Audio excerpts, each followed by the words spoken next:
Good morning, everyone. Please rise for the Pledge of Allegiance. I pledge allegiance to the flag of the United States of America and to the republic for which it stands, one nation, under God, indivisible, with liberty and justice for all. Roll call. Mr. Schiff. Here. Mr. Franco. I'm here. And Mr. Cabrera. I am here in compliance with the Open Public Meetings Act, Chapter 231, Public Law 1975. The notice requirements have been satisfied as to the time, place, and date of holding said meeting by posting notice of this change of meeting date and time here on the bulletin board in Borough Hall, and by mailing and emailing the same to the Herald of Cape May County on July 3rd, 2024.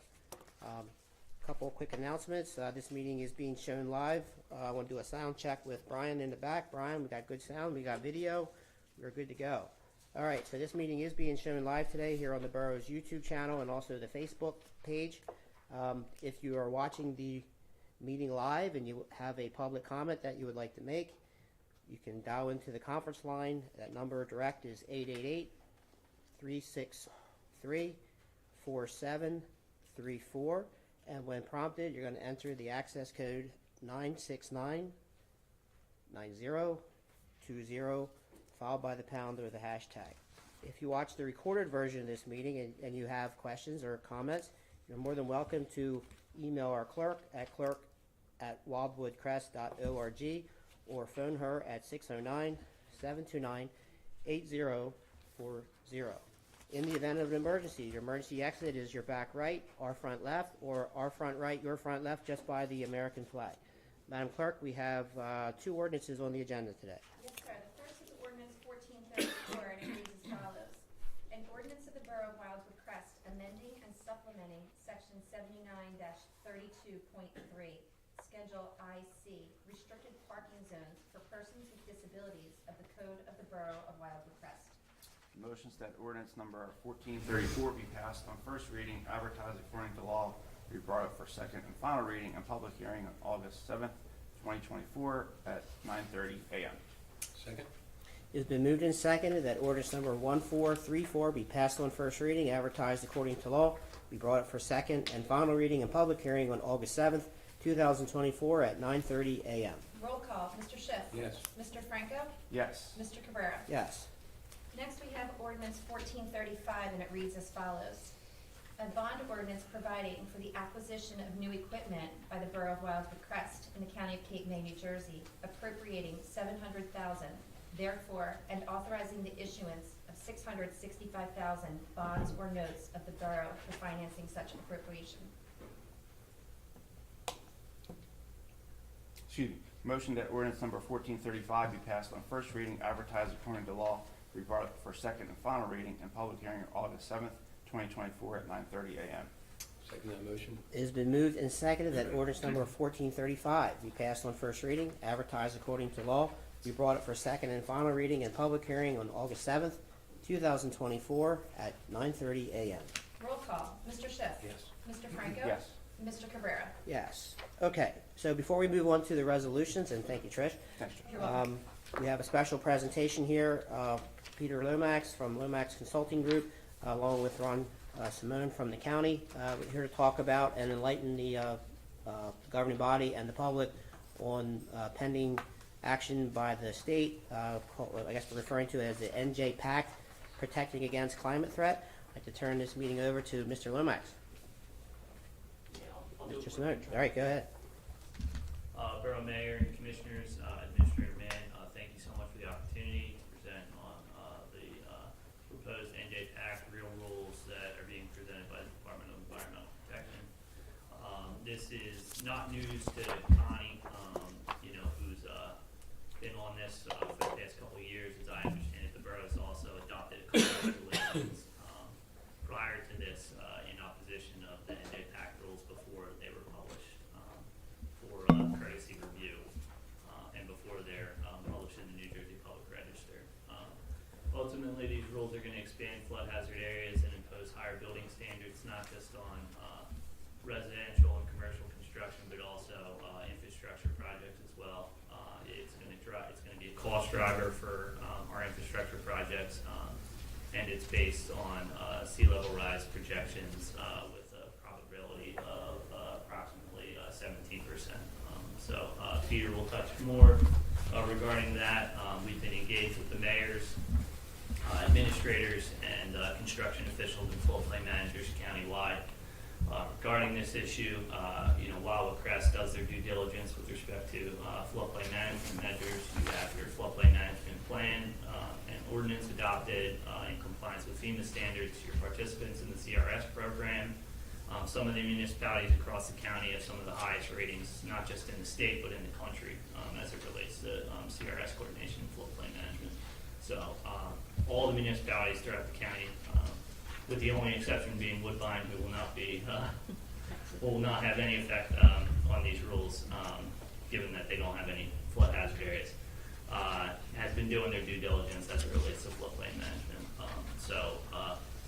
Our intent on providing Mr. Lomax's report today is to keep the general public and the governing body informed of what is to come if these rules are adopted, and to try and push for a more gradual approach than one fell swoop based on projections for the year 2100. Without further ado, I will introduce Peter Lomax to provide an update on this, and on behalf of the Director Desiderio, who's providing Mr. Lomax at no cost to all the municipalities, thank you again for the opportunity. Thank you. Thanks, Ron. Thanks, Ron. Thank you.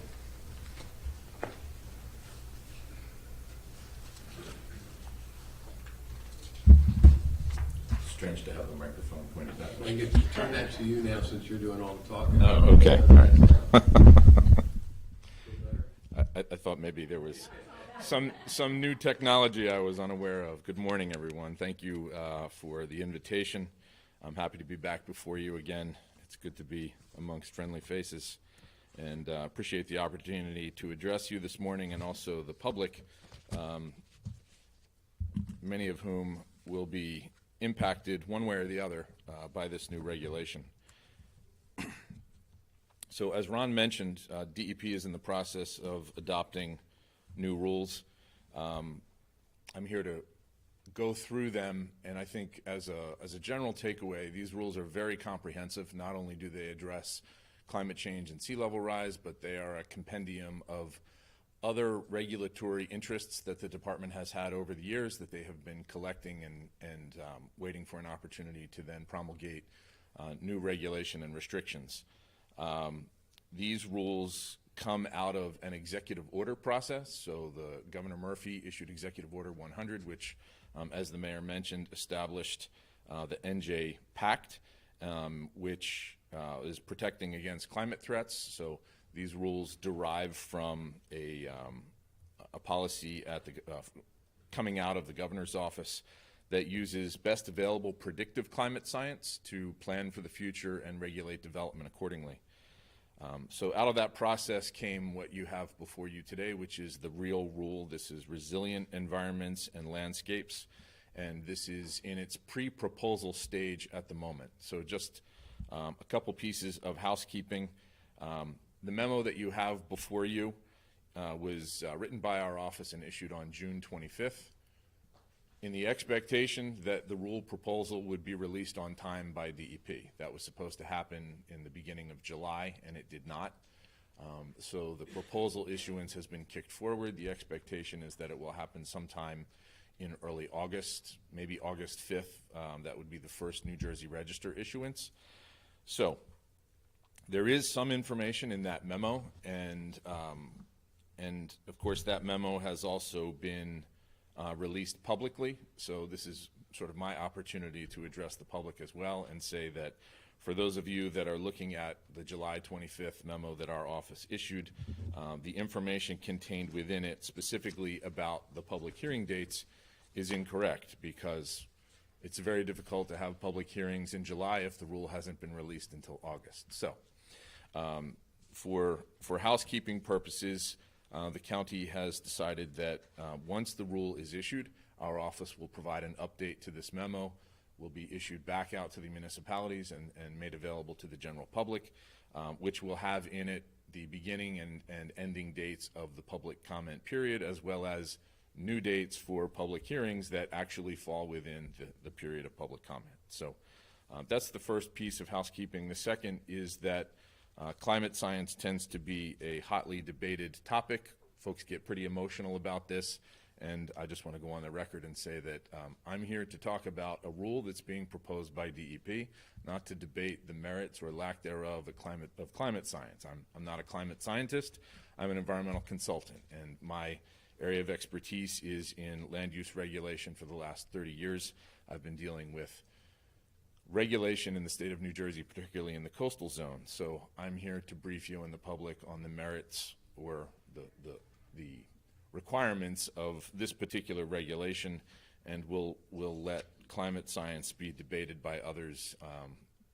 And my guess is that there will be much debate about this rule as it moves forward, because its implications are pretty significant. And as Ron mentioned, it really impacts almost every municipality in Cape May County and many along the coastal zone of New Jersey. And it's interesting in that because it is such a wide-ranging rule in its scope, it impacts different types of municipalities in different ways. So Barrier Island communities like yours are impacted in a certain way. Mainland municipalities may be impacted in other ways. So as Ron mentioned, the county has taken a lead in this process to be very proactive to make sure that everyone understands what this rule is about, the potential implications to local development, and also to provide you with a draft ordinance for your consideration that is by no means locked in stone. I think it was provided in Word format specifically because the county recognizes that municipalities are unique and they have unique concerns and considerations, and so that is available for you to make amendments to if you see fit to pass a resolution regarding this rule. It's available to make adjustments. So appreciate that. I'll try to be as brief as possible. This was or will be, a proposal of 1,057 pages of new rules. If you're familiar with the current coastal zone management rules, they're roughly between 700 to 800 pages if you don't count the appendices at the end. So this is 300 pages beyond that. And it's unique in that we're used to seeing rules come out that follow a piece of legislation that comes out of the legislative branch of government. In this case, this flows, as I mentioned earlier, from an executive order. So this is contained within the executive branch of government.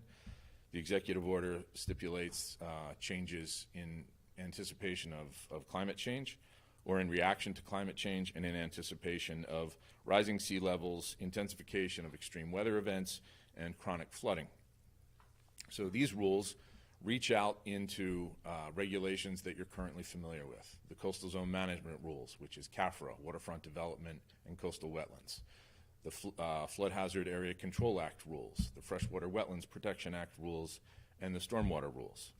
As Mark will advise you, I think it was about a year ago, the stormwater rules were also revised to address a future planning horizon and anticipation of the intensification of precipitation events. So stormwater designs are now being designed to project into the future an estimated amount of precipitation that would be received and then have to be attenuated on site.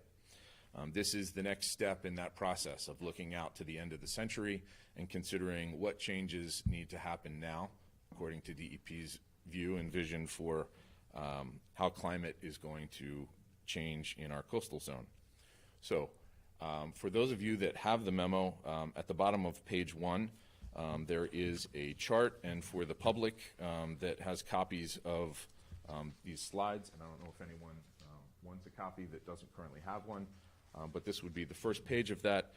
There is a chart that basically summarizes the findings of a Rutgers University convened science and technical advisory panel to look at predicted probabilities of sea level rise. And what this panel concluded in 2019 is that based on a design horizon at the year 2100, which is 75 and a half years into the future, and assuming moderate greenhouse emissions, if you follow the column down, you'll see orange and red rows where it intersects the moderate column. So there is this panel determined that there was a 50% chance of probability that sea level will exceed 3.3 feet in the year 2100, and a 17% chance that sea level rise would exceed 5.1 feet by the year 2100. So this is probability of exceedance of a certain sea level height.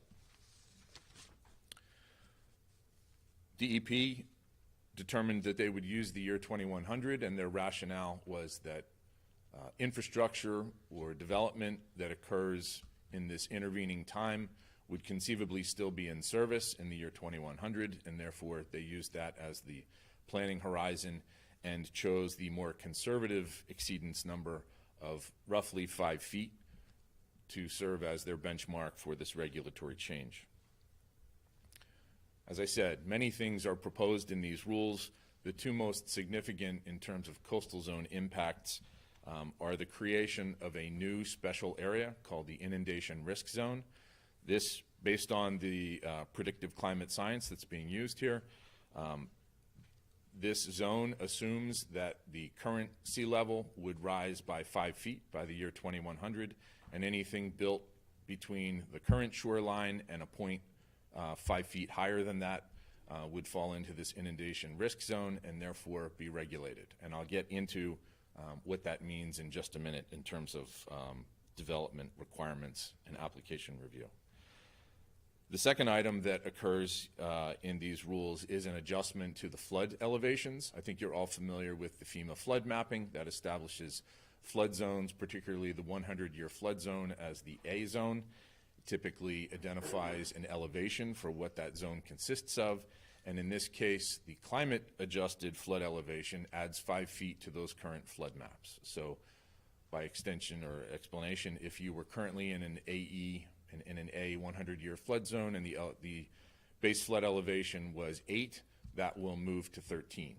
And in an A flood zone, if it's not a coastal A zone, you know that you have to be 1 foot above the base flood elevation. So homes that would be required, or habitable areas that would be required to be 1 foot above the current standard at 8, if that's where you were mapped, finished floor elevation would be 9. Once these rules come into effect, it pushes that up to 14.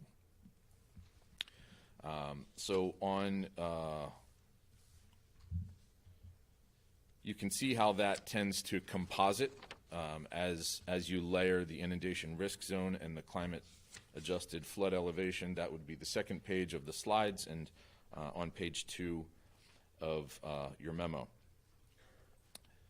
So the scope of rulemaking and how does this impact development? So for the inundation risk zone, this applies to residential development and the development of critical facilities, so police stations, schools, firehouses, anything that is a critical facility that would be used by local units of government in reaction to coastal storm events or in the cleanup after coastal storm events. It could be areas where you may temporarily provide storm shelters. It could be areas where your first responders are carrying out their activities during a coastal storm event. So any of these types of development that are located in the inundation risk zone, if proposed for new development, redevelopment, or substantial improvement through renovation, would all be subject to these rules. And what I mean by substantial improvement is that if the renovation costs exceed 50% of the value,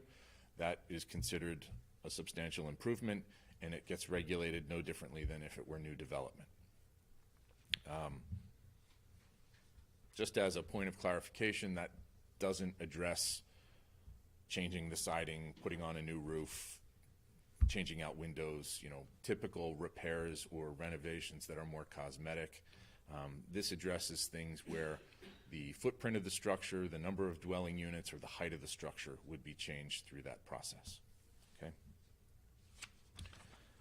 So page 3 of the memo is the one where I said there are some incorrect dates. So if you look at the timeline for action, once the rules are proposed, that will begin a 90-day public comment period.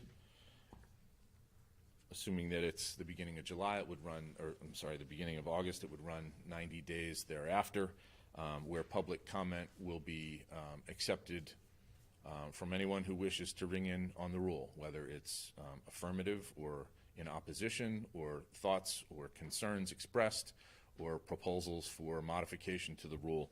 They're all accepted through that process. And then at the conclusion of the public comment period, 90 days after its initial publication, the EP will then begin the process of addressing those comments, and that will take a considerable period of time, I would assume, based on how voluminous these rules are and the potential concerns that exist around them.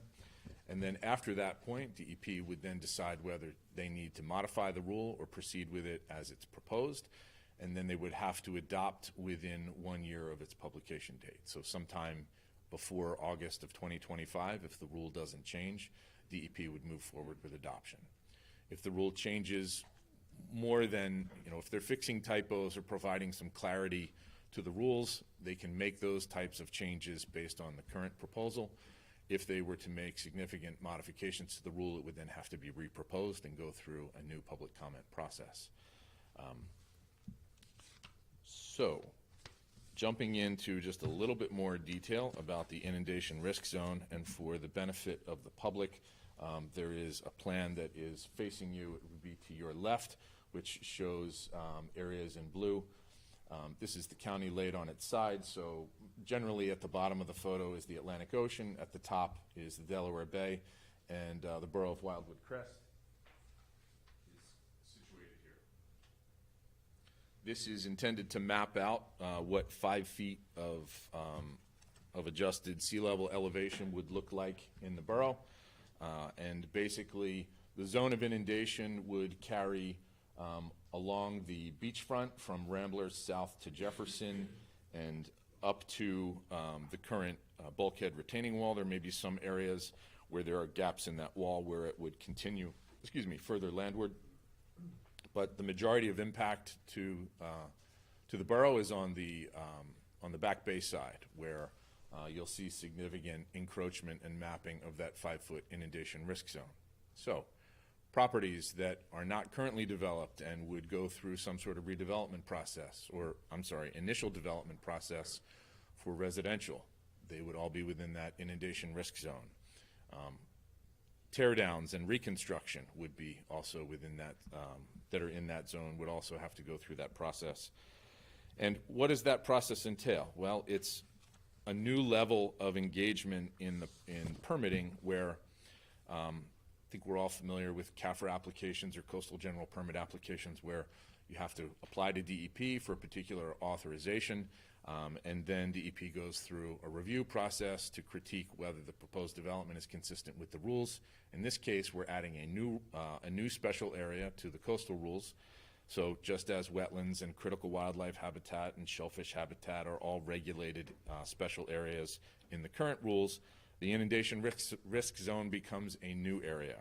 And this would require an overall impact assessment of the development, something that is not currently required in the permit application process, where the existing high water elevation would be identified, and then the new projected year 2100 elevation would also be included, and then an evaluation of the maximum depth of inundation that would occur on site and where that would occur, as well as an assessment of the inventory or an inventory of risk of loss of life or injury that could result from developing in and inhabiting a structure in that area, as well as a look at the short and long-term costs and the implications to surrounding properties based on development in that location. Aside from the impact assessment, an alternatives analysis would also be required to determine whether there are other opportunities than the proposed condition for development, whether the structure could be moved or modified on the property, and a no-build scenario would also be considered as part of that evaluation. And then lastly, this process will require a risk acknowledgement where through an official notification process, typically through a modification of the deed, the potential the future expectation of flooding and inundation for the property gets attached to the deed and therefore would show up on future title work as that property transfers hands over time. So the inundation risk zone has, I think, what we could all recognize as a disproportionate impact on Cape May County and particularly on the Barrier Islands. As an example, this creates about 43% of the land mass of Cape May County will be included into this inundation risk zone, and that's a similar number for the borough. So of your 773 acres of land, 338 will be in that inundation risk zone, which is just shy of 44% of the borough. Moving on to the second area, unless you want to take any questions at this point, or should I keep going until we're through? All right. I haven't lost you yet, have I? Okay, so the next is the climate-adjusted flood elevation. So this is taking the existing flood hazard areas and adding 5 feet of elevation to that height. So this is on page 7 of your memo, and for the folks following along, this would be diagrams 4 and 5 in the packet, where the existing flood elevation is shown, and then adding 5 feet to that and having to move the finished floor elevation above that shows that buildings are going to need to be raised. So if there is a redevelopment project, someone is adding on to their home or expanding its footprint in some way, that expansion will trip the need to design to a new elevation. Any new construction would also have to, any new construction of habitable areas would also have to adjust to that new elevation. The expectation is also that as a part of this process, infrastructure improvements moving forward would also be adjusting to these new areas. So DEP has made it pretty clear that these regulations are an effort to discourage further development in the Barrier Islands and low-lying mainland areas. And I think you can imagine what this looks like in your town, where 100% of the borough ends up in a flood hazard area, where about 80% is currently. So that's an expansion of the flood hazard area. But for folks that are already within the flood hazard area that may have their finished floor elevation above the height that it needs to be currently, this moves that another 5 feet. That doesn't mean that homeowners will be forced to raise their homes above that. These rules don't force homeowners to immediately comply, but if there is new construction, redevelopment, or substantial improvement, then they would have to comply. What these rules don't particularly speak to are the economic impacts of these changes. For homeowners, this transfers a cost of climate change and resiliency to the regulated public fairly substantially. We don't know how the insurance industry will react to this, and whether folks that currently have flood insurance based on their current elevation, what will happen when these regulations increase by 5 feet and bring their finished floor elevation below the flood hazard elevation. So I think one of the takeaways that we have from this is that because of the broad sweeping nature of these regulations, it's difficult to understand exactly what the economic impacts will be because those haven't been identified or assessed. And so the county certainly has an interest in pausing this process to be able to understand, A, what those economic impacts are, and then how are those going to be mitigated over time, and what would the state's involvement be in doing so. For the public's benefit, the plan to the right, which shows orange and red areas, is orange is the current flood hazard mapped areas, and red is the additional areas that's added in. So again, in the same location on the map as we looked for the inundation risk zone, that would be the borough, and you can see that both orange and red occupy the entirety of the landmass of the municipality. Beyond the climate change items that I just discussed. There are many, many other changes within these rules. I'll just hit a couple of them for you briefly. We'd be here for hours if I went through all the changes. So I'll spare you the pain. There is regulatory relief that's provided for offshore wind development as part of these rules, where the trenching of the seafloor through shellfish habitat will now be allowed, as previously it was prohibited. So those areas will allow to be trenched, so transmission cables can be laid from the offshore wind development onto the land-based facilities. Where that was previously prohibited in shellfish habitats, that will now be conditionally authorized and will have to be mitigated for through a monetary donation to DEP's Shellfish Fund. Additional changes that are really more relevant to the Barrier Island community is that road reconstruction, so where you're, not just where you're milling and repaving, but where you're actually reconstructing a roadway, any of that development that exceeds 1/4 of an acre of new construction would have to comply with the new rules of existing roadway surface that's being reconstructed, where stormwater would have to be addressed, and also compliance with the inundation risk zone and the new flood hazard standards. That prompts a really important question. How do we add 5+1 to our current roadways? Yes. So the EP has they're not holding hard and fast to the 5+1, but the municipality will have to show that there has been an attempt to get as close as possible to that height, and will have to make some concession in terms of raising road elevations moving into the future with infrastructure projects, both roadways and bridges. In addition to that, there are some other changes. You may be familiar with Zane exemptions. The Zane exemption is an opportunity to seek relief from the waterfront development regulations, where you can reconstruct docks, piers, structures that are below the mean high water line.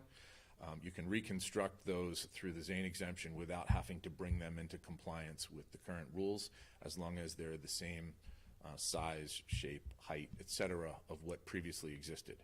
The Zane exemption will remain, but it will be removed in the ability to use aerial photography from the past, which shows evidence of a structure, to use that as the basis of constructing that historical structure anew.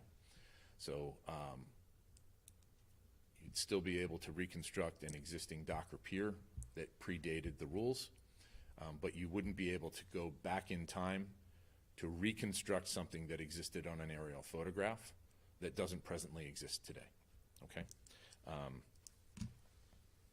Some of the other changes in the coastal zone include the conversion of permits by rule into applications to DEP. So you may be familiar with the ability to construct single-family home on a bulkheaded lagoon lot, or the expansion of single-family homes within the standards, and those that fell into a permit by rule authorization, meaning that your proposed activity met the design criteria, you were not required to submit an application to DEP. Those will be converted to applications where information will now have to be submitted to DEP, and the idea is that they want a mechanism by which they can track new development and understand what's being developed where and whether it complies to these new height standards. I think that about covers it. This is probably a good stopping point and an opportunity for questions, and I'll spare you the changes to freshwater wetlands and flood hazard rules, because I think really the coastal rules have more impact on the municipality than the others do for the mainland communities. Sorry, Bonnie, any questions for Peter? So Peter, I was taking some notes as you were making your presentation. So one of the things, these proposed new regulations were put in via executive order. What would be any idea or indication as to why that was done via executive order versus the I'll call it the normal process? It's coming up through, is this? Nothing beyond conjecture. Typically a regulation flows from a piece of legislation and goes through that typical process where it's vetted in committee and then advanced for legislative consideration, and then it goes to the executive branch. In this particular case, I can't, I don't know exactly why, they bypassed that process and went directly from the executive branch to stay within the executive branch. I think there's plenty of of assumptions that could be made why, in order to get these rules across the finish line. My suspicion is that the legislative branch would not have stood for this severity and the extensive impact that these rules have on communities. I would And tend that to- there would have been a public outcry far sooner. So talking about the public outcry, so can you just kind of just bullet point as simple as you can? Give us the issues that we should be concerned about as it affects the Crest route. I know we were doing different through the presentation, but give us the top three. Like give us, like, why would we? I heard you say the county is looking at this. There's potentially going to be some opposition to this. What are the top three things that we should be looking at? What are the concerns that we need to be expecting to hear from our residents if and when this happens? I think for your residents, the Yeah. concerns would be new home construction, expansion of existing homes, or the tear down and reconstruction of homes, needing to comply with a rule that will bring their finished floor elevation 5 feet higher than it would currently be required if they're in a flood zone. And we know that the entirety of the borough will end up in a flood zone after this point. The next concern and consideration for the municipality itself is that the reconstruction of your infrastructure will have to comply with these rules as well, and also your critical facilities. As you build new critical facilities, they too will have to comply. So there is an increase in regulation, an increase in cost that will result from these regulations, and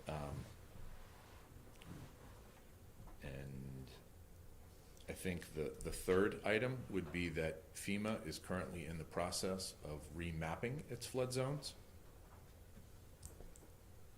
5 feet will be added to whatever FEMA comes up with. So if FEMA includes some sort of predictive elevation rise as part of their mapping, then this 5 feet would be on top of that, and you end up compounding through two different agencies an adjusted flood elevation. So one of the thoughts is perhaps this gets paused just long enough to receive what the new FEMA mapping would be, and then decide, do we need to add 5 feet to those elevations, or has that mapping already anticipated some future sea level rise? So you've done presentations to the other municipalities. Just across the board, is there general consensus one way or the other as to There's general consensus of concern. concern? Okay. And using such a long planning horizon and such a large amount of change without the opportunity for an incremental adjustment over time. And I think one of the things that we see in these rules is that they don't necessarily account for the needs that are unique to certain municipalities, right? So you have your Barrier Island communities where you go through development cycles. You may have a particular property rebuilt 2 or 3 times or even 4 times in the next 75 years, right? And so houses that are built in the next decade will be constructed to a future anticipated standard that structure may never even see, and be torn down and rebuilt.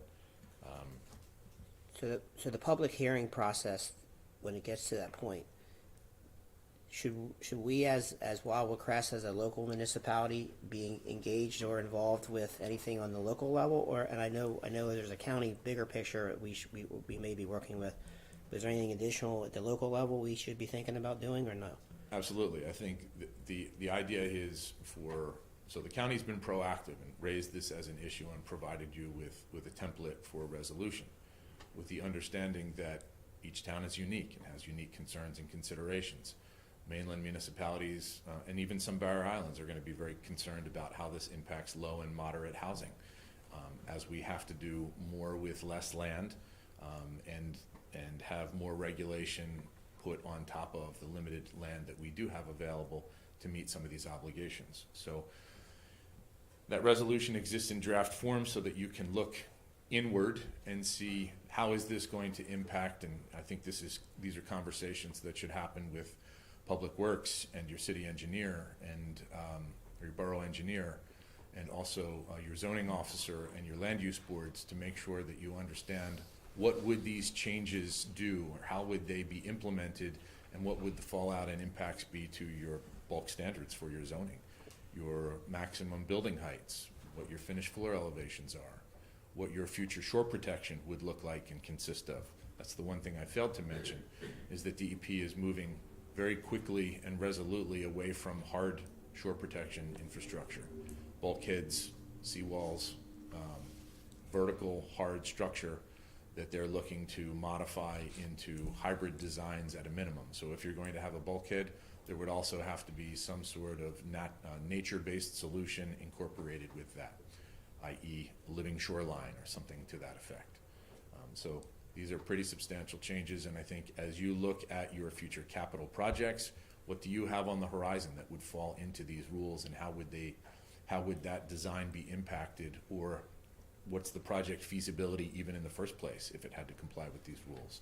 And I think that's going to be your roadmap for the position that you would take, because it will be markedly different from what Upper Township will have to say, or the city of Cape May, whose entire historic district is going to be impacted by this. And how do you raise historic structures to comply with these new rules when the historic regulations preclude, modification of those structures? So different towns, different issues. So the timeline then for us, from a resolution standpoint, I guess, is what, end of August? You have it on the agenda tonight. It's on your, It's on tonight's. I didn't, okay. yeah. Today's agenda. Yeah, so the timeline is I think the sooner the better, so that municipalities are moving, not necessarily in lockstep, but moving forward with the county, because I think the way that the concerns get attention is by a coalition of entities that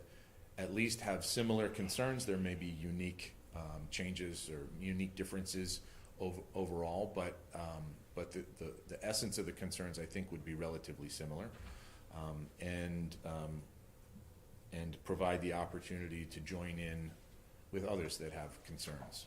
And but you had asked earlier, so far, I don't know, Ron, we've probably been to seven municipalities. Right. So, we're probably half of the county's municipalities, and while not all are as vigorously opposed as others, all have concerns. All are principally concerned about making such a dramatic change all at once without the opportunity to make incremental adjustments over time.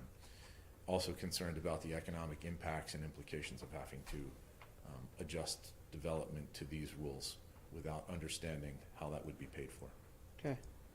So, to your point, as soon as possible, I think, would be the interest in getting resolutions, but the public comment period would be open for 90 days after it's published. So comments will be accepted from you in the form of resolution or from the public during that 90-day period. And when we update our memo, it will have the address for where those comments can be sent, and it will also include the new dates for the public hearings, which will happen in a virtual format, so that the public is aware of how they would join into that process. Thank you, sir. That's all I have. I just have one quick question. It's going to be adopted August of '25, potentially? It has to be, if it doesn't change, it will have to be adopted by August of '25, because it has to be with, I think the Administrative Procedures Act requires that it be adopted within 1 year. If it changes, it would then have to, substantially changes, it would then have to go through a new process, and the horizon for adoption would then be pushed out further. Just like our ordinances, it's a standard. So any questions that we might have? Yeah, and I think that's the idea, is that the more folks that ring in on this, and there are gonna be folks that don't believe that 5 feet is enough. We heard a lot of those comments when DEP did its public information webinars.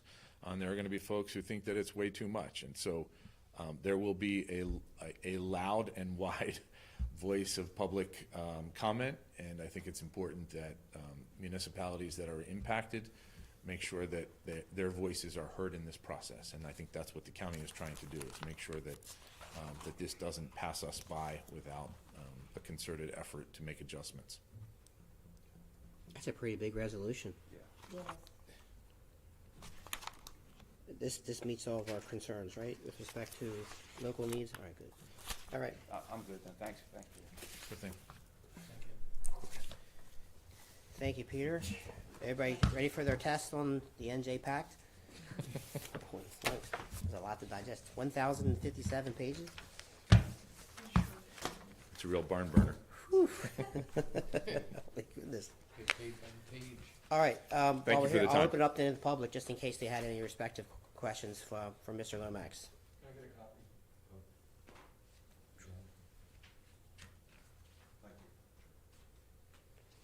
Anybody else? Anybody in the conference line? Questions for Mr. Lomax on the NJ Pact presentation? Okay, hearing none, we're going to move on to resolutions. Sir. The first is authorizing approval of change order number 1, 2024 road resurfacing program to reflect the removal of Heather Road and the addition of Columbine Road and Wisteria Road from Ocean Avenue to Beach Avenue, and as-built quantity adjustments at the not-to-exceed sum of $3,049.51. Motion? Move. Second? It's been moved and seconded that the foregoing resolution be adopted. Roll call. Mr. Schiff. Yes. Mr. Franco. Yes. Mr. Cabrera. Yes. Next is authorizing advertisement of a notice to bidders for the Bayside bulkhead replacement and flood mitigation efforts. Motion? Second?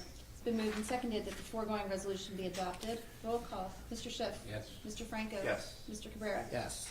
Next is authorizing acceptance of donation of an American Fuji bicycle. Motion? Second? It's been moved and seconded that the foregoing resolution be adopted. Roll call. Mr. Schiff. Yes. Mr. Franco. Yes. Mr. Cabrera. Yes. Next is accepting donation of a police canine dog from the Wildwood Crest Canine Association. Motion? I will second. It's been moved and seconded that the foregoing resolution be adopted. Roll call. Mr. Schiff. Yes. Mr. Franco. Yes. Mr. Cabrera. Yes. Next is authorizing a no corrective action plan needed for the 2023 audit. Congratulations, and motion? Second? It has been moved and seconded that the foregoing resolution be adopted. Roll call. Mr. Schiff. Yes. Mr. Franco. Yes. Mr. Cabrera. Yes. Next is urging the state of New Jersey to take an incremental and targeted approach to adopting the proposed Protecting Against Climate Threat, Resilient Environments, and Landscape rules. Motion? Second? It has been moved and seconded that the foregoing resolution be adopted. Roll call. Mr. Schiff. Yes. Mr. Franco. Yes. Mr. Cabrera. Yes. Next is authorizing the Borough of Wildwood Crest to vigorously oppose the industrial offshore wind project. Motion? Second? It's been moved and seconded that the foregoing resolution be adopted. Roll call. Mr. Schiff. Yes. Mr. Franco. Yes. Mr. Cabrera. Vigorously, yes. Next is authorizing Borough Engineer work order for Bayside bulkhead replacement and flood mitigation improvements, bidding and construction phase services at the not-to-exceed sum of $230,000. Motion? I will second. It's been moved and seconded that the foregoing resolution be adopted. Roll call. Mr. Schiff. Yes. Mr. Franco. Yes. Mr. Cabrera. Yes. Next is authorizing a contract with Triad Associates for preparation of marketing packet for the Crest Station project at the not-to-exceed sum of $9,500. Motion? Second? It's been moved and seconded that the foregoing resolution be adopted. Roll call. Mr. Schiff. Yes. Mr. Franco. Yes. Mr. Cabrera. Yes. Next is approving and authorizing the execution of an agreement between the Borough of Wildwood Crest and PBA Local 59, Policemen's Benevolent Association Superior Officers for the period January 1, 2024 through December 31st, 2027. Motion? Second? It's been moved and seconded that the foregoing resolution be adopted. Roll call. Mr. Schiff. Yes. Mr. Franco. Yes. Mr. Cabrera. Yes.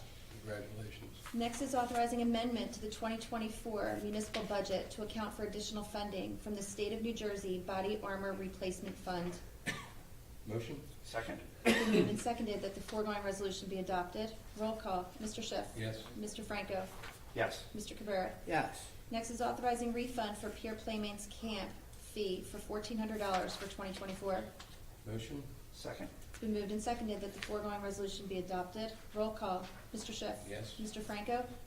Yes. Mr. Cabrera. Yes. Next is amending the 2024 capital budget.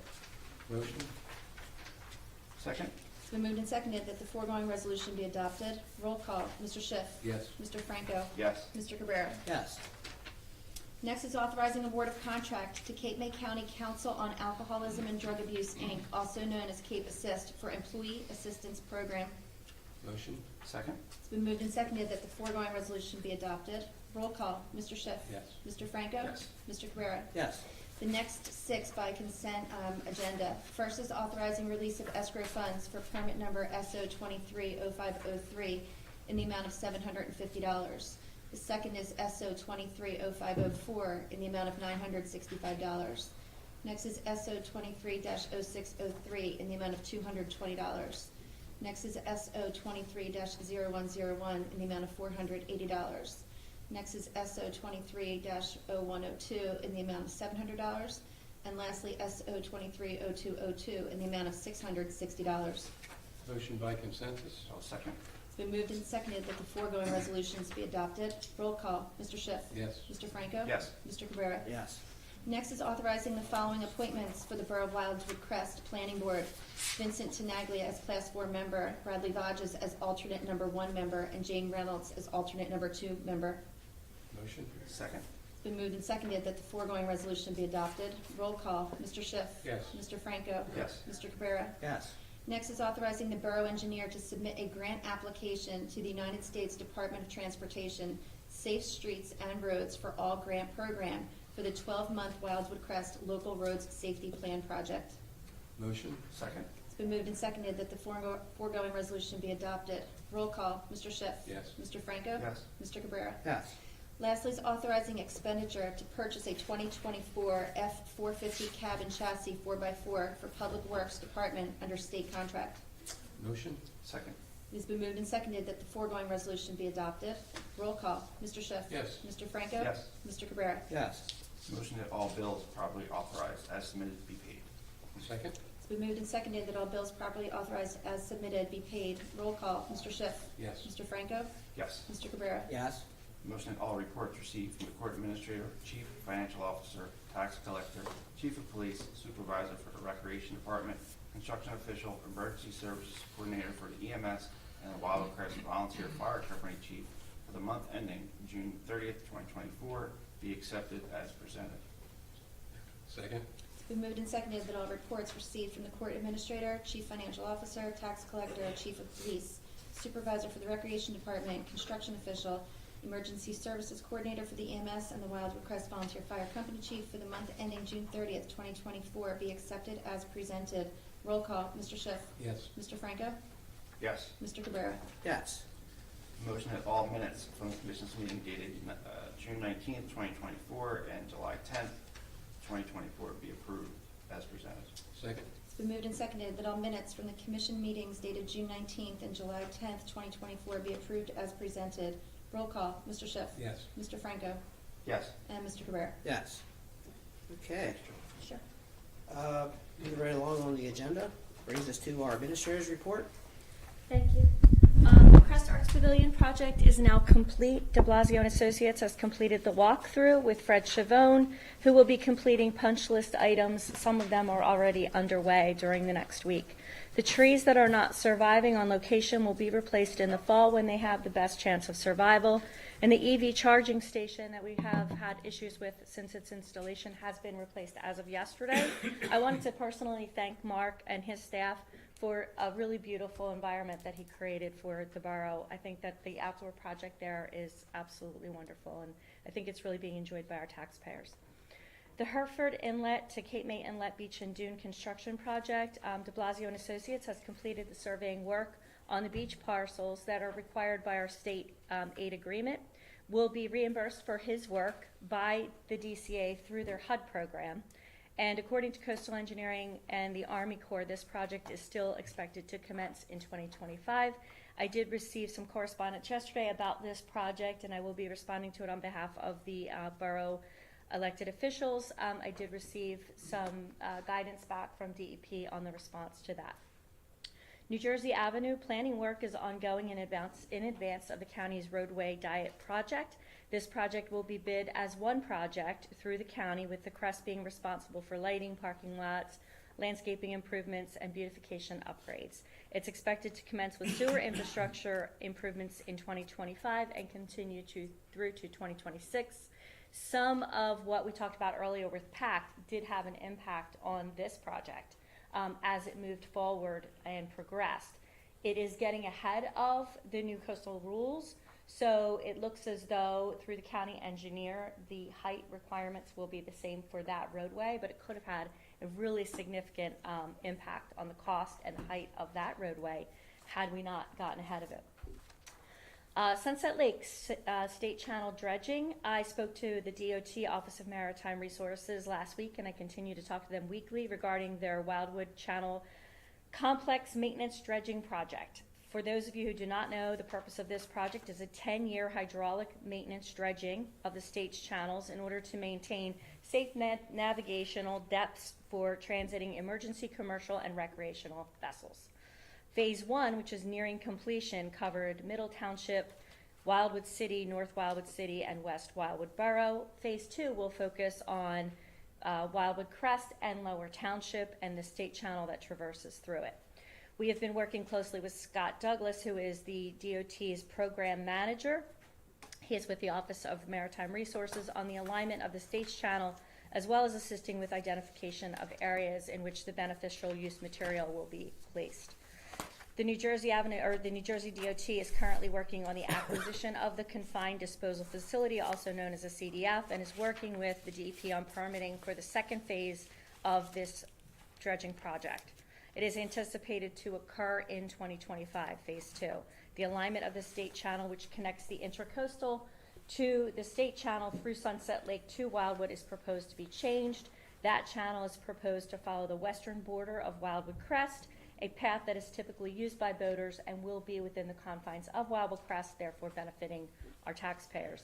We will continue to work with NJDOT on this project. CAFRA applications, we have satisfied all of the information requests from DEP to date. We have one more request right now, and then we hope to hear back on the results of our ADR, which is our dealing with our NOV on the Dune area.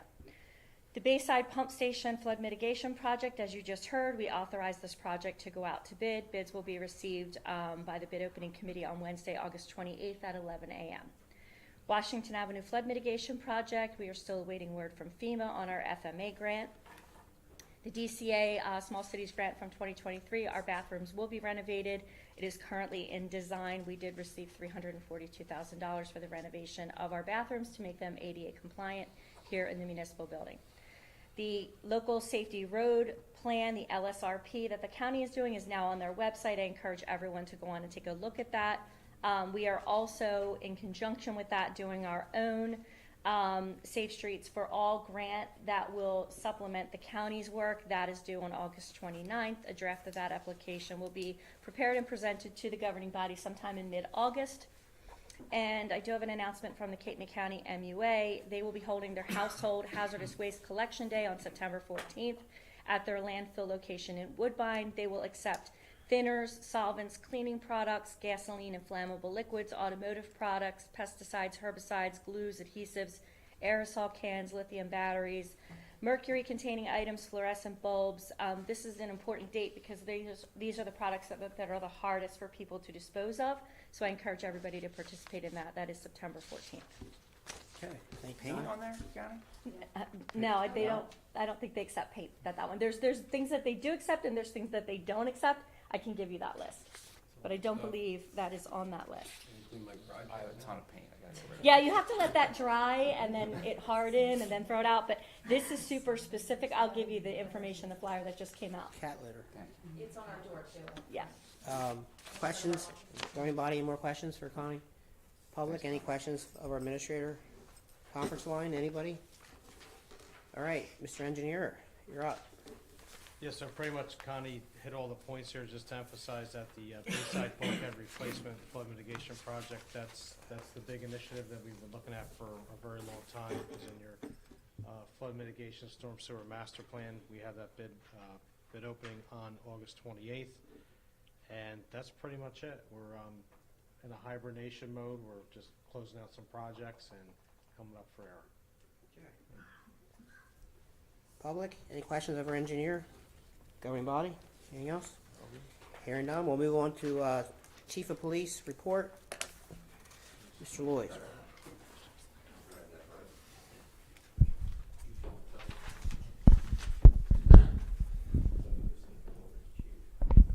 Thought so too, it scared me. Should all be scared if that were to happen. Thanks, Brian. Good morning, governing body. I'm going to go over a couple of highlighted points from my June report to the Commissioner of Public Safety. In the month of June, the Police Department responded to 2,453 calls for service. 1,212 of those required more than one officer. We conducted 297 criminal investigations. 571 service calls, which include alarms, citizen assist, fires, medical assist, school-related activities, and utility complaints. We conducted 406 motor vehicle stops, which is pretty significant compared to 305 last year. Issued 96 traffic summonses, 341 parking summonses, and we responded to 25 motor vehicle accidents. We conducted 442 property checks and completed 165 training hours. And we had 38 adult arrests and 6 DWIs, and that's also significant compared to last year. We had 21 adult arrests and 3 DWIs. So that will be my report to the governing body, unless you have questions or the public.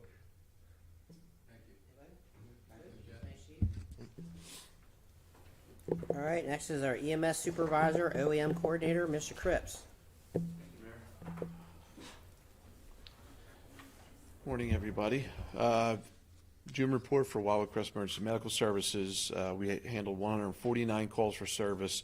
55 of those were patients transported, 38 refusals, 4 public assist, 33 standbys, and no calls for action or recalled due to medical 19.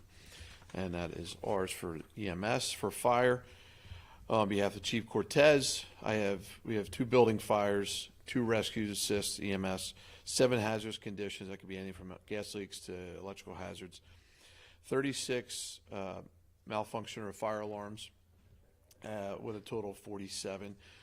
Regards to Office of Emergency Management, knock on wood, there's no report. Hopefully there won't be this year, but as we get closer, we will be having Jim Eden from the American Red Cross. We're trying to schedule a meeting open to the public as well as the governing body, discuss what they can do and what their services are, because it's something this gentleman has taken over in the last few years. So we're going to have that sometime in the end of August. So we'll get that information out to everybody. That's all I got. Thank you. Okay, brings us to our presentation. Oh, Mr. Mayor, we had Yes. a correspondence yesterday that came in. Sure. I just would like to read it real quickly. Okay. It's from Kim Garrett. She said, "I can't make the meeting tomorrow morning, and I was wondering if you or Don could read the statement for me. The ladies for the Knights would like to thank Bill Cripps and Andrew for coming to our meeting last night. They presented the members with the File for Life folders and explained the program to everyone. They went through scenarios and answered many, many questions. Everyone said this is a great program and it will save lives. So again, thank you both for sharing and for coming." All right, there you go. So we want to explain that program real shortly, what we're doing, so Yeah, so everybody I brought understands. up, a couple months ago, EMT Andrew McNeil brought it to my attention about programs File Life. It basically has the pertinent information of either one member or all members of the household. In some instances, we may not be getting it. I know, with my wife or my grandmother or family member, I may not know all of the medical history, so this puts all the information in it. It's placed on anywhere that the family member knows, mostly the refrigerator. but it has in there, it's information for them, all the stuff that we have to put into our report that we would give to a doctor. We don't take it out of their house, we give it back to them, we collect the information. Between us and the police department, we're able to obtain pertinent information in regards to that. And what it does is, we received the ladies of the Knights of Columbus, they got one pretty much for all theirs. We had 300 and we're out, so I ordered more. But it's open to everybody. It's not, we started it here, and it's everywhere else, and I did send it, information to the agencies, North Wildwood and Wildwood as well. But basically, it's information on the patient. If that patient, they can't remember something, or the family is upset because of the medical emergency going on, this information is provided, we take it out, and we need to get all the information we can. Is there something that we have in a PDF that we put on online? No. No. No, not yet. I'm working on Positive Promotions is looking to do something. Right now, it's a foldable document. It slides into a plastic sleeve that stays somewhere within the vicinity. Primarily, they talk about the refrigerator. We've talked about doing a different thing, like Trish was saying, like doing something PF, but then it's big. Then we, where are they putting it? That's it. This is a little bit easier and simpler, but we're always looking to expand this to fit the needs of the public. So, I mean, obviously, somebody filling it out, there are small lines that, even glasses may not help you, but we have offered, we have done, a couple of our members have been at homes where they asked for it when they were there for whether it be a welfare check, and we supply them, and they're in all of our ambulances. So we provide it with them, and we'll help them fill that out and whatnot, but we give it to the family member, and they can fill it out. And So- the police has that too. The police have, Will they be able to share that? the phone number. We can. We do that. We work with them, I guess, with the welfare checks as well as the call-ins. Yes, we do welfare checks every night through it's county dispatch now. But we also document in our computer-aided dispatch system similar things if there's certain issues at a certain home, medical issues or. Yeah, so that's already in the CAD, so we just add, ours, the only thing that's gonna be added for us that they'll actually also get to see is it'll say file life attached to it. So we're documenting what residents have it, or at least the addresses, and then we can put that in the computer-aided dispatch, so when us and PD respond to that call, they'll also get it as well. Even if they get a call for a check to well-being, they'll go and check first to make sure everything's okay, but they'll have that instant so they can be able to say and look at it, so. So that when they contact you guys, they get that? Yeah, yes, they can contact us. We have, I think we have another presentation. I'm waiting to hear back from their schedule from another organization, and we'll see from there. And then, If anybody can get it, yeah. yeah, we're not limited to, we started limited, we did it to the borough, and then it was just, it's a life-saving tool. I don't think it should just be here, but like I said, we notified the other agencies that we're doing this, so if they go there, they can see what the heck is that, and they have that, but yeah. National Night Out, we'll have them there too. If they come in on time, yes. Very My good. wife's been angry. I may need it. For my parents. Okay. Yeah, and if anybody here needs one, you come down, like I said, as soon as they come in, hopefully, but we'll get you. Cool, So- thank you. Good program. Great All right. program. Thank you. Okay, that wraps up all of our staff and our professionals' presentations. We're gonna move on to discussion items. We Rick have had that. Rick. Oh, I'm sorry, MJPPI. Rick, sorry. Go ahead, sir. Trying to push over Sorry, your Rick. Yep. Mr. Mayor, Commissioners, I know. I was trying to get you off the hook, but Extensive that's on all the right. flood stuff this morning here with Mr. Lomax. My point here was put on the agenda that we have the MJPPI, which is it's the Atlantic Cape Multi-Jurisdictional Program for Public Information.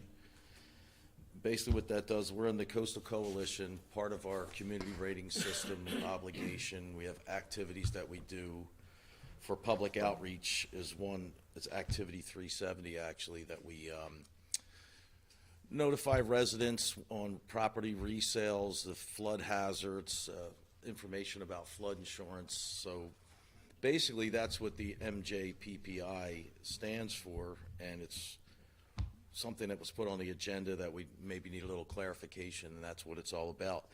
But I did want to say a couple things after listening to Mr. Lomax, which was a lot of doom and gloom, I would assume, that people feel. But we are already doing things here, and Mark could probably stand for this as well. The borough's basically about elevation AE8 zone throughout. We have some 10, 9 here and there. So adding 5 feet to that, putting us elevation 13, we already are at elevation 10 in new construction, which most structures are built to elevation 11 because top of block is elevation 10, and they're going to elevation 11. So 5 feet of rise, it sounds, oh my goodness, but we're there a little bit already, Wildwood Crest, by being proactive, and that's also another thing in our CRS by having higher regulatory standards than FEMA would like. We're a foot above that already. With that being said, elevations are taken from not the ground, they're taken from the ocean's level. So it's not like we're going to add another 5 feet off of the ground per se. A lot of the structures are already being constructed where their finished first floor levels are at 11 or 12. Especially if they have a garage below, they might be at elevation 15 or 16, which already puts them there. You know, and the good thing, I mean, Wildwood Crest, if you looked at the counties, the maps that he had here, Wildwood Crest inundation level is at 43%. Other towns, West Wildwood 98%, Sea Isle, Ocean City 82, North Wildwood 78. So the crest has a little more elevation, as we know already. So it's not as detrimental to us per se as maybe our neighbors, but there's still a lot of things that we will need to do, and which would require a lot of infrastructure. I think the construction is on its way there, may have some effect to maybe we would have to increase roof heights a little bit for certain for getting 2-story structures, but and there's also the speaking that DEP saying 5 foot isn't enough or maybe not enough. NOAA's coming back saying maybe it's 2 to 3 feet, not 5 feet. So there's that period that they're talking about from now till next August, which it may change. So I just wanted to put a little positivity on it at the end here. I mean, that was, a lot of that was fearsome for a lot of us that live on the island, and, a lot at stake here. But I just wanted to make that point and, let the public know that I'm the construction official, zoning official, and floodplain and CRS certified floodplain manager. If people had questions or concerns, they can always reach out to our office, and we would do the best we can to, put them in the right direction. Okay? All right, thank you. Oh, I want one of those. All right. We'll move on to the discussion items. First one is under new business, Centennial Park improvements and possible work order. There is a proposal submitted by Mr. de Blasio's office to do some work with respect to Centennial Park. So if you go to Centennial Park now, you're going to see water-filled barriers that sit all along the bike path to prevent cars and vehicles and so forth. It's a security measure from our from our PD. And looking at that, and looking at our landscaping, and looking at our grass, if you compare that to, say, the Crest Arts Pavilion, there's a natural landscaping barrier that prevents vehicles from driving into crowded areas and events. So the idea here is to, for two things. One is to beautify the park. It's been about 15 years since we've spent any money to put it back into the park. The benches are getting older. The light fixtures need to be replaced. The landscaping, we have an opportunity to get rid of those barriers and go with a more natural landscaping that we have at the Arts Pavilion. If you haven't been to the Arts Pavilion yet, you're going to see the beauty of that project. And it is designed in a manner that can keep vehicles out. So Mark's proposal is to begin that process with the landscape architect. Landscape architect is the same as the person that did the Arts Pavilion. If we can move forward on this, our next step then would be in a Cape May County open space presentation to hopefully get the money through the open space fund to pay for some of it, or some of the project, I should say. So that's it. That was the purpose of this being listed under here. if we are in agreement, then I believe Madam Clerk has a resolution that we can move forward. Yes, sir. I have a, go ahead. Mayor, I just wanted to add that the landscape architect as a subcontract to us is about 70% of that number. So we were asked to bring them on to us. Okay. Thank you. What did you say? The landscape architect, Malolo and Bowers is subcontracted to us. Borough asked us to bring them to us, so they're about 70% of that number. So this is open space application? It would be if you agreed to move forward, yes. Does this cover UEZ?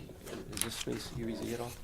It is Is in it? the UEZ zone, yes. Could we But we have use- dedicated this year's UEZ to New Jersey Avenue. Right, so It's we don't have to do this project right now. No. We could earmark it for later. Something you should put in your 5-year plan then, Sure. because future applications would have to be in the 5-year plan. But yeah, you could use UEZ, but you only get 70,000. I don't know what the Roughly, cost would roughly. be for this. Yeah. I'm But then just- you would pay for you could pay for the engineering with UEZ, but then you have the expenditure of the actual work, depending on how much that would be. It would never be covered by UEZ for that. Well, we don't know the cost yet. Correct, and keep in mind that the Cape County Open Spaces is changing their formula in the near future for funding, it'll be a 50-50 split, and right now it's not. Just putting that out there. So it's basically covering the landscape and the removing of the barriers in the bike path, right? Not, it's landscaping, it's lights, fixtures, it's benches, and then there's the block walls that go around I'll call it the pavers that create the retaining walls. They are it's designed in a manner where where the porta potties are, we dressed up the porta potties, but it's designed in a manner that if we could create all new natural embankments around that park and tie it in along the bike path to get rid of the barriers. So it's one big landscaping project. So that would be part of it. Taking out the flower beds? Taking there, out, too? Or incorporating? incorporating it in, but maybe not necessarily the actual walls, but it could be. We just haven't gotten that far yet, as part of the design. In fact, Started with the replacement of the lighting, which is mostly not operable right yeah, now. yeah, so the lighting started with is that, and then is the old, lighting kind of grew. needs to be replaced. They were the Atlantic City Electric lights, as I recall, and the Atlantic City Electric indicated to us, you need to get those replaced privately, don't go through, don't go through. They're too expensive. Yeah. So if we agree, then it gets kicked to open space. That's right.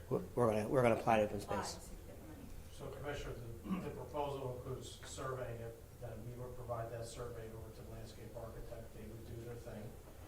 Once it's approved by everybody, and then we would take that and package it, fill out an application to the open space board, submit that and then present it.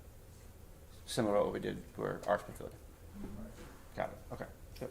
I would ask that if we do move forward, that the police department, the chief can look at the proposed safety areas and make sure that we have everything covered. Yeah, what I would recommend that if it's approved, when we have the kickoff meeting with the landscape architect, we would have public safety or the chief part there of so that the borough's communicating everything to the designer, what your goals, objectives are, so he can incorporate that. Which is basically what kicked off all this stuff. Right. Yep. But the lights in the lights in the that's- benches are in bad shape anyway, and I think we've found some short-term fixes with bike racks in the area, but the design that we've gotten away from the original design, which a lot of things have changed since we did this park. This park was it's minimum 10 years. It might be more than that. I think it might be like 2008, 2009. So it's been a long time. When we did that park with, I think we did that park with county open space or county surplus funds back in the day, years ago. And I remember when people were opposed to that project, but now you go there and you see thousands of people watching concerts, and I think that if we can keep it safe, keep it beautified, keep it naturally landscaped as to having those barriers, but plus replacing the lights and upgrading our the benches and so forth. I think it's a very highly utilized public space that it's time to beautify it, I guess, at the end of the day. And if we have an opportunity with open space, you know, we can plan for it financially. If we can get the cost, if we decide it's too much at that time and want to punt it down the road, we can do that too. We really contingent upon open space, so see what they'll come up with. I would just recommend an easy access for the rec department to get in the back for their set up for the meeting, or their You mean the concerts. Because I think that would be a heavy lift for them to be set up on Forget-Me-Not and, I guess, Palm, right? To walk constantly, so I would put that as a side note. Use like the for me. loading area and back. Yes. Okay. And obviously, you need to keep it safe too, Yeah. so. Yeah. Especially when if we get those pop-up storms and they gotta get rid of their equipment fast, it's gonna be hard, so. Yeah, so anyway, it's all. No, I'm it's all fine with the good. mayor. I'm All fine. right. So it sounds like we would have recreation and public safety involved Yeah.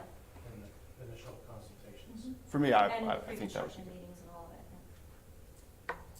Okay, Are so, we in agreement? yes, I think so. Yeah, Yeah. everybody good? Sure. I'm fine. Okay, so I have a resolution, and it's authorizing borough engineer work order for Centennial Park improvements, conceptual design, and Cape May County Open Space Grant Application Services at the not-to-exceed sum of $28,000. Second? Can I get a motion? I'll motion that. I will second, Trish. It has been moved and seconded that the foregoing resolution be adopted. Roll call. Mr. Schiff. Yes. Mr. Franco. Yes. And Mr. Cabrera. Yes? Very good. Okay, next one is the artificial grass. So just to touch on this one more time. So the borough has received some requests for the borough to consider its current ordinance that prohibits artificial grass. There are some pending notices of violations out there for individuals who took it upon themselves without checking the code to put in artificial grass. The language that's in their current ordinance potentially needs to be cleaned up to specifically call out. It says something to the effect that anything that's not listed here is prohibited. The recommendation, or the reason this is under new business, is that does the governing body want to send this back down to the planning board for consideration of specifically mentioning the prohibition of artificial grass, so that's clearly spelled out in the ordinance, so that there's no questions, and then some additional, I guess, PR, if you will, to let folks know that artificial grass is not accepted or permitted in the borough. I don't think it needs to go back to the planning board. They made it very clear in meetings that they're against it, and even the green team was, I think, weighed in too years ago. So I don't think it needs to go back to them. I think we're gonna get the same answer, and then all three of us, well, you and I sit on it, and Joe had sat on it prior. I think it was the same conversation, so I think it'd be a waste of time to kick it back to them. Okay, so then the question I have for Mr. Solicitor, as a borough, can we amend the ordinance to clearly spell out the, Well, as Commissioner Branco points out, probably they come back with the same answer, but there were some other sort of cleanup items in that ordinance generally that could be addressed to make it a little more clear, and also our landscaping components are spread out between different sections of the ordinance. They could take a look at it, maybe put them all into one space, so the public and everyone, the board members, landscaping, this section in the code, everything's there that touches on landscaping in the borough, and it can be a little better organized. So the artificial turf was just one aspect of that that the board would consider. So what's your recommendation? So That it gets sent back to the board. Understanding, I mean, they probably will come back with the same answer for the artificial turf, but there were other things they could look at as well, which I just went through. there's a bigger cleanup of. There's a larger cleanup that could happen, that could improve the ordinance section for everyone. Okay, we go with that? Joe, you Sure. all right with that one? Yeah, Yeah, I didn't know about that one. I didn't know about that one, but yeah, sure. Yeah, I think we should send it back then. okay, Get it cleaned up, bring it back, we can enforce it better. all right.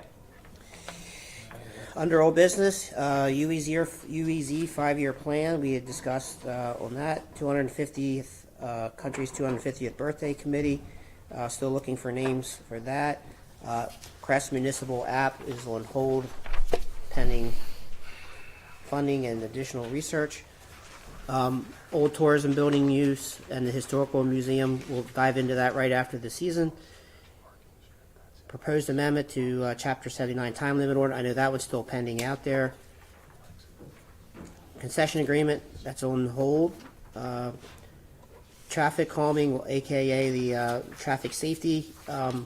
There was a conference call with Colliers. Connie, you want to, I think, did you touched on that in your report? So we did have, with the public safety personnel, we did have a call with Colliers Engineering regarding the application for our Safe Streets for All federal grant application. It is due at the end of August, and public safety had a lot of great input Bless into you. what should be included in that application, and that was just held last week before. So we are moving forward. I do not have the current application for you. It is being currently crafted. I have given Colliers all the information so far that they have requested of us, and I will have an application draft for you before, of course, it goes out. So I expect that in mid-August. Okay. In that meeting, I know the chief brought up, I'm concerned about Cressy Avenue and Park. Maybe getting into conversations with Wildwood to remove that light from, what street is that? Hildreth to Cressy. The grant, it was made clear in that meeting that the grant would not cover any, the cost of moving a light or creating a new light. So that would be something down the road, or you would have to fund in-house. But they would look at that and give you advice on what they think should be done at Cressy as part of the study. Basically, yes. But it's a study. Yeah. It won't cover that cost, just so you know. All right, well, thank you. Sure. All right. Back beach excavations on hold with the DEP and the Army Corps of Dune. Connie mentioned and spoke at length on the dredging program and the plan. New Jersey Avenue, that's a pending project for 2025. Public Works roof is scheduled for just after the summer. Mayfall Alphas, we can actually take that off the agenda because we are officially out the bid on that.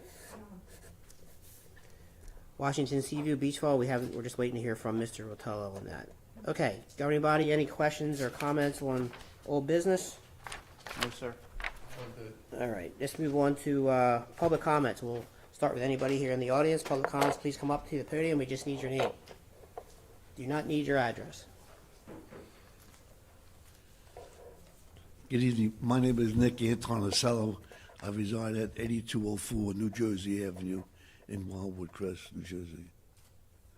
I come here this morning to bring to your attention that over a week ago, as I was on the beach, going from the bulkhead to the beach, the driver of the Jeep that brings us back and forth, those handicapped, says that tomorrow it will stop. They want you to go from the end of the bulkhead, no more from the beginning of the bulkhead, which brings you out 97 pesos from the beginning of the ramp. We went to the beach. There was 4 or 5 of us on the beach that are handicapped, and we asked, why is this being changed? We called up the number, which we usually call to get the taxi, and the chief came down. We asked the chief to come down, and we asked him, why is this being changed? He says they got a flat tire and a wheel broke or something of that nature. I said to him, but how can you go back? These people can't walk. I says, he said, that's my policy. I made the change. I said, but you're not authorized to make the change. Policy is made by the commissioners, not by you. You're an employee. This is what I want. I asked the drivers were very afraid to do any change, and therefore we were stuck on the beach walking back to the beginning of the bulkhead before we go back to the ramp. The woman was next to me. She had an oxygen tank, an elderly woman. She said, I've been coming here for 35 years. She said, I've never seen this happen before. And there she was stuck in the middle of the beach, couldn't get back to the bulkhead because the driver wouldn't take her. We called up the number that was on when you get the services, and the chief got on the phone talking to the driver, and the driver explained that the woman had an oxygen tank, and we brought her back he took her. He made an exception to the rule to bring her back. But we threatened, if you don't bring her back, we're going to call the police department. This woman can't walk.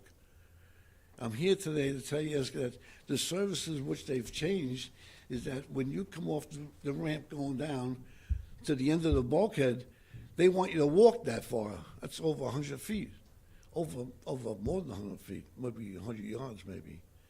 I said, why are you making a change? And that's when he told me about the tire and so on and so forth. I'm asking the commissioner to rescind this order and have it go back the way it should be.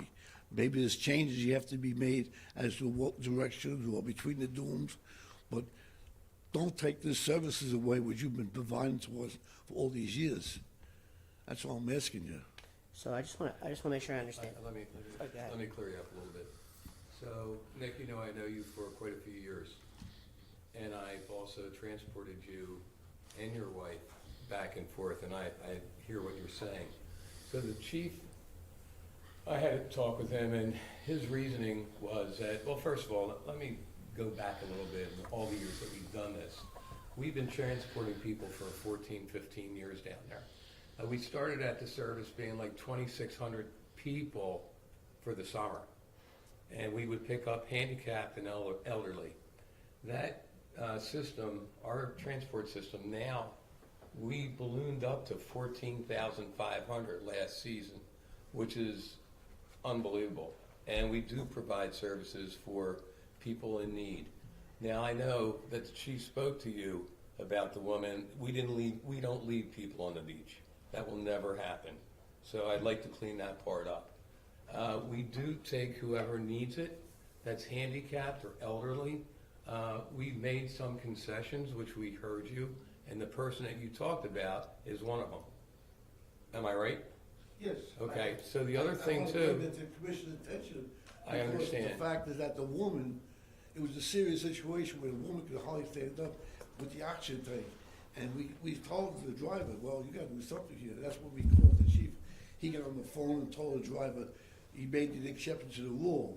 Okay, so And you just go give back. me a moment on that. But my point, Commissioner, is that he does not make policy. He does The on the commissioners beach. make policy. No, he does it on He's the an beach. employee. Sir, I respectfully disagree with you. Disagree He's with the me? chief of police. I mean, of the beach patrol, just like my chief of police sitting back there follows it too. So let me go through something a little bit. I know you're mad. They may be, you Hang may on have to one make second. changes, Mayor, between the different rooms or one or the other. I'm not saying that. Maybe you have to go around the corner, maybe the next one down. But don't deny the handicapped or the children or the disabled veteran from denying him that right to have that services. We're And not that's what- denying That's what anybody. he did, take away 50% of the services. Anyhow, so let me explain. Let me, if I may, explain. can let Mr. Schiff finish, and then you can come back and go So- from there. What I don't want to do is go back and forth. Yeah, and the thing too is, Go ahead. once again, respectfully, what I'm trying to say to you is, years ago, we could climb up the side there and not touch any of the walkway. And what we do now is, we ask the people to walk to the, the dune line, instead of going all the way up and into where the new Trexwood is at. That's where Nick is talking about, where he wants to get picked up at. Wherever the length of the walkways that Public Works installed, wherever that meets the dune is where they get picked up. So in other Right words- by the dune line. So not at the end of the ramp is where he's saying is where Right. they used to pick up. Correct, we used to go up there. Now what happened, so you understand this correctly, is, hang on, so you understand this correctly, from Cressy Avenue to, I would say Rambler, we can't access any of that, so the people, no matter what, have to walk down, and they meet us there successfully to the dune. From Rambler heading south the rest of the way, there are accessible points that we could drive, but it's starting to get a little bit dangerous. I don't want the guys to ride over the wood and make that wood have a problem or break or whatever it would be. So Buddy decided we'll just pick people up like we do on the north end at the dune line. So there are people that can't make it, and I understand that. So we have 3 accessible street points that we can pick people up, pick them up, and bring them back. One is at Heather. I can drive all the way up and drop that person off. I think that was explained. The other is Rambler, where we could have people dropped off and brought down to the beach where they don't have to walk at all. And the other end is Washington Avenue, where we can drive all the way up and pick anybody up there. So there are people that can't make it. You can hit those street ends, and we will go all the way up there for you. And the other thing too is Rambler Avenue has the accessible beach chairs, the wicker chairs and we do give them out for free as long as you have your license.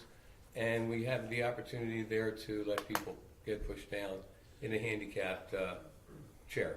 So we provide all these services, and we will never, I gotta be clear with that, we're never leaving anybody there. That's why, Commissioner, that's why I'm here this morning, is to bring to the Commissioner's attention, and the Mayor's attention, because his name was mentioned more than once, when we asked about the services. Go see the Mayor, go see the Mayor. I don't believe that was said The that way. The attitude of these employees is unacceptable to a taxpayer in this town. That's how I feel. And the disabled veteran and the senior citizen and the children's community deserve the best, and don't take away services from them, because he's telling you, Mr. Mayor, I ask that you restore the services which you provide before. Maybe you can't go between one doom to the other doom, but somewhere you have to go either way. What difference does it make? At least the services are provided for the handicapped. So a lot of people come down to this community for years, many, many years. I'm coming down here 40 years. And a lot of people enjoy bringing their children down here, their grandchildren down here, because of the services and the safety of this community, which you provide. And we appreciate it. But not to take away services from the senior citizen, We're which not wants their taking it grandchildren. away. We're not taking anything away. In fact, so we cannot access the other streets coming up to Rambler. So all that part of the community has to walk down. I humbly disagree with you, Commissioner. I humbly disagree with you. I drive it. The I've been fact- doing it the for fact 14 between years. each doom, there's the wood is there. Some are wider, some are narrower, because of the entirety of the tide coming in and out. The storm or something like that. Nick, I'm sorry, what street was it again that you were talking about? What was Toledo. it? Toledo, okay. There's 4 or 5 senior citizens that we hang out together on the beach, and this woman has to be one of them. That her husband brings her up, and she has an oxygen tank, and we try to help each other. Okay, so just to make sure in my head that, so it used to be, say, walk down at the end of the ramp, they would pick up there. Now the change No, is let me- you go let me- out to the end, you let go me out to make the it easy for you, dune. Mayor. The sites that you people employed is the ramp with the deck there with the showers, okay? With the showers. Yes. there. Now, where it stops on the bottom of the ramp, Right. which is about 30 feet. Mhm. From that point out to the dooms is 97 feet. Okay, From that point. From that point beyond is the beach, it's the sand for the beach. We used to get the Jeep at the bottom of the ramp, would come here, you come to the ramp, it's handicapped, Right. it has a handrail, you can grab onto it, you go in the Jeep, and he would bring it to your site on the beach. Now he wants you to walk from this point on the ramp to the end of the wood, to the dooms, The dune line. and then that's where the Jeep will pick you up at. But there's also Okay. wood that extends off of there too. That's not the end of the walkway. And okay. the wood which you have to walk on has no handrail for these people. Has nothing. It's just wood. It's up and down. Right. That's wavy, which you can't help because of the tide coming in and out. Okay, so, all right, so I heard the concern. I will speak to Mr. Schiff at some point, and Mr. Johnson. Mayor, I respect your decision. All I'm saying to you, I bring it to your attention because there's things out there which I don't know if you're aware of it, but they're out there. But when they point their finger, I didn't ever met you in my life. But he said to me, go see the mayor, go see the mayor. And who was this guy? I'm the chief, he says, and I'm my policy. You can't change it. You don't make policy in this community. The policy is made by elected officials, not by you. Gotcha. This is what you're dealing with. Okay. Thank you for your time, Mayor. You're welcome. Okay, anybody else? Public comments? Anybody on the conference line have public comments? We got one. Oh, I'm sorry. I just wanted to extend my thanks on behalf of myself, the lieutenants, members of the Superior Officers Association, for the continued support by the governing body, and for the work in getting our contract approved and authorized. So just wanted to thank everybody for that. You got it. Thanks. You're welcome. Thank you. Anybody else? Public comments? Anyone in the conference line? Entertain a motion to adjourn? Can we do I'm sorry, public comments. So this meeting's on. Commissioner comments? Commissioner comments. So I'd like to start, if you don't mind, just real quickly, just to highlight what happened. 2 weeks ago, I received a phone call from the Commissioner of Public Safety from Wildwood asking about the lightning detection system that we were talking about 2 years ago. At that time, he asked me if I could set up a meeting with the other communities, North Wildwood and ourselves and Wildwood, and just reiterate some of the things that we went through, since I've already done the footwork to this and the background to what had the connections. So yesterday, I was really happy to meet with the Beach Patrol chiefs, the administrators, elected officials, and OEMs from Wildwood and Wildwood Crest with Mr. Wills. And I thank Connie for she sent you an email which you can look over. So we had a lot of bantering back and forth, and basically, in a nutshell, I know the concern over the sirens that were going to interrupt people's lives or whatever, their sleeps or the community with the hotels. So an idea was brought forth, and it was to put these in the Beach Patrol buildings, these units that are very reliable, and don't guess if the lightning's going to come. It knows when it's there, it tracks it. To send a beep out in the building for the chiefs to then be able to call off the guards and pull the community in. So we're kind of working a little bit backwards. We're not into anything yet. I asked Wildwood to look for grant money for this, so it may be minimal, but it might be a good way to kind of start to see how this whole program goes. But it was interesting having the three communities together discussing one topic. I enjoyed that. All right, Madam Clerk, can we add that under, we had it under old business at one point. We took it off because there wasn't any movement. Can we put it back under old business and keep it in the radar? Absolutely. Thank you. Connie, thanks for attending that meeting. All right, so I'd like to go with my comments. First, I want to express my condolences and sympathies to the Morey family for the loss of Jack Morey. If you know Jack, he was a very creative individual. His vision is all over, not just in Wildwood and on the amusement piers, but also here in Wildwood Crest. I've been here for a while, saw him come up with these ideas. The Centennial Park, as we spoke to earlier, that design, as an example, is something that Mr. Morey was helpful putting that park together and making magic happen. And you're seeing that and some of the Arts Pavilion work, some of the Sunrise Park, you see some of his creative ideas and touches. He's somebody that will be missed, and I think that looking at the comments on social media and he was very well respected. You didn't hear from him a lot, but you always heard when there was something creative or taking something that was very plain and making it something very unique. Number two, I want to first thank my governing body members and the borough for moving this meeting to today. Excuse me. I had the opportunity to race Ironman Lake Placid. My comments aren't necessarily for myself, and we went up with a lot of members from Cape May County, but we have an individual here in Wildwood Crest, 26-year-old James Gruhl, who has qualified for the Kona Championships this year. That is an amazing feat. Wildwood Crest is a wellness community, and if you know this young man, he is an awesome young person. He is the son that everybody wants to have, and if you look at him from a wellness, from his mannerisms to his professionalism to his hard work ethic, go get it, James, on behalf of the borough. He's a good kid. And the last comment I have is we placed a temporary, or I guess a test foot shower on Farragut Avenue. I'd like everybody to go take a look at it. It is one where if you step on it, it sprays your feet off. It is not what I'll call a shower tower. This has less moving parts, so to speak, less components, and it ultimately saves some water. So if this happens to work out, I think the plan would be is those foot shower areas that have two showers, perhaps we can cut back to one. And we're working with some of the stickiness of the components that are sticking, allowing the water to run on the current foot showers.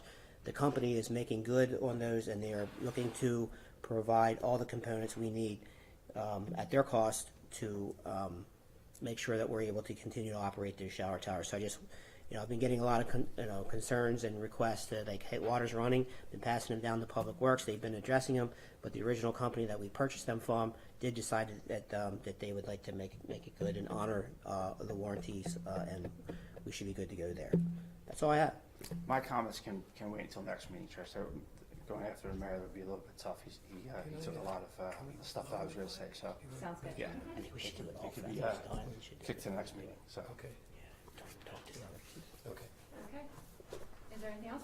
That's all I had. Can I get a motion for adjourn? Motion